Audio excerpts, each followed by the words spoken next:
അതെ, ചിലവർക്ക് ഒരേ തോന്നലുണ്ട്. പൈസ ഉണ്ടെങ്കിൽ മാത്രമേ സ്നേഹമുള്ളെന്ന്, പൈസയ്ക്ക് മാത്രമേ സ്നേഹിക്കുന്നുള്ളെന്ന്. പക്ഷേ ഉണ്ടല്ലോ, അത് വെറും ഒരു തോന്നൽ മാത്രമാണ്. ആ പൈസ എന്ന് പറഞ്ഞൊരു സംഭവം അല്ലാണ്ട് ഒരു പെണ്ണ് ഒരാണിനെ സ്നേഹിക്കുന്നത് എപ്പോഴും പൈസയ്ക്ക് മാത്രമായിരിക്കത്തില്ല, സ്നേഹത്തിന് വേണ്ടിയിട്ടായിരിക്കും. അവർക്ക് കിട്ടാത്ത സ്നേഹവും അവർക്ക് കിട്ടാത്ത കെയറും ഒക്കെ വേറൊരു പുരുഷനിൽ നിന്ന് കിട്ടുമ്പോൾ അതിലേക്കാണ് എല്ലാ പെണ്ണുങ്ങളും കൂടുതൽ വീണ് പോകുന്നത്. അല്ലാണ്ട് പൈസയ്ക്കല്ല വീണ് പോകുന്നത്. അത് നമ്മളിപ്പം എവിടെ നോക്കിയാലും എല്ലാവരുടെയൊക്കെ ഒരു സംസാരമാണ്, പൈസയുണ്ടോ ലൈഫുണ്ട്, പൈസയുണ്ടോ പെണ്ണുണ്ട് എന്നൊക്കെ. പക്ഷെ അത് ശരിക്കും പറഞ്ഞു കഴിഞ്ഞാൽ വെറും വെറും തോന്നൽ മാത്രമാണ്. പൈസ വേണം, കാര്യങ്ങൾക്ക് പൈസ വേണം. ക്യാഷ് ഇല്ലാണ്ട് നമുക്ക് മുന്നോട്ട് പോകാൻ പറ്റത്തില്ല. ഒരേ കാര്യങ്ങൾ എന്ത് ചെയ്തിട്ടുണ്ടെങ്കിലും നമ്മുടെ ഫുഡ് തൊട്ട് നമ്മുടെ കാര്യങ്ങൾ നടക്കുന്ന തൊട്ട് എല്ലാത്തിനും പൈസയ്ക്ക് പൈസ തന്നെ വേണം. ഈ പൈസ എന്നൊരു പറഞ്ഞ ഒരു സംഭവം ഈ വശത്ത് നിന്നോട്ടെ. പക്ഷേ ഒരു പെണ്ണ് എപ്പോഴും ഒരു പുരുഷനെ ആത്മാർത്ഥമായിട്ട് സ്നേഹിക്കുന്നുണ്ടെങ്കിൽ അത് പൈസയ്ക്ക് വേണ്ടിയിട്ടല്ല.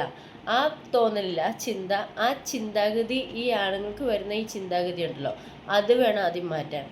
പക്ഷെ അവോയ്ഡ് ചെയ്തങ്ങ് വിട്ടിട്ട് സ്റ്റേണായിട്ട് ജീവിച്ച് മുന്നോട്ട് പോരുമ്പോൾ പിന്നെ അവൾ പൈസയാലോ സ്നേഹിച്ചേ എന്ന് പറഞ്ഞൊരു തോന്നൽ പിന്നെ ഏതെങ്കിലും ഒരു കാലത്ത് ആ ഒരു ചിന്താഗതി മാറണ ഒരു സമയം വരും.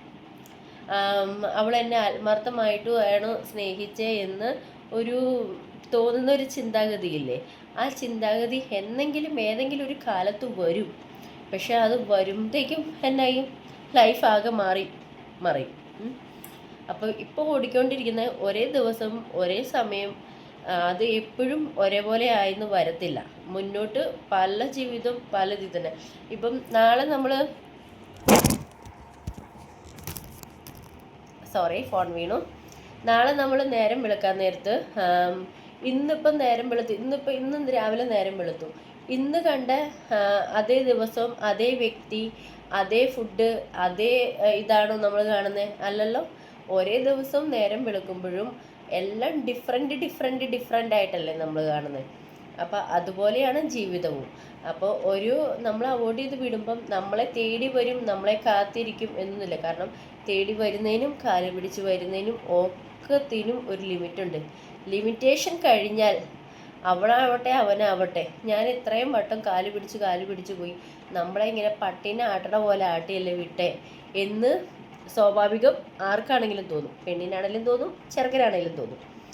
അപ്പം അത് കാരണം ആ ചിന്താഗതിയൊക്കെ മറയുന്ന സമയങ്ങളാണ് ഇപ്പോൾ കടന്നു പോയിക്കൊണ്ടിരിക്കുന്നത്.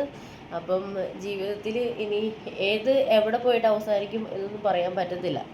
അപ്പം അത് കാരണം ഇങ്ങനത്തെ തോന്നലൊക്കെ തെറ്റായിട്ടുള്ള തോന്നലാന്ന് ഏതെങ്കിലും ഒരു കാലത്ത് ചിന്തിച്ചിട്ട് വേദനിച്ചിട്ട് ഒരു കാര്യം ഉണ്ടാവത്തില്ല. അപ്പം ഒരേ ദിവസവും എന്താ പറഞ്ഞ ഒന്നുമില്ല. ഇതൊക്കെ അവനോന് തോന്നി മനസ്സിലാക്കേണ്ട ഇതാണ്. അതിന് കാലത്തിന് സമയത്തിന് 2 വർഷം 3 വർഷം എന്ന് പറഞ്ഞിട്ട് ടൈം കൊടുത്തിട്ട് ഒരു കാര്യമില്ല. ഓക്കെ, ഇത് വലിയ വിവരമൊന്നും ഇല്ലെങ്കിലും ചെറിയ അനുഭവങ്ങൾ. Okay, by.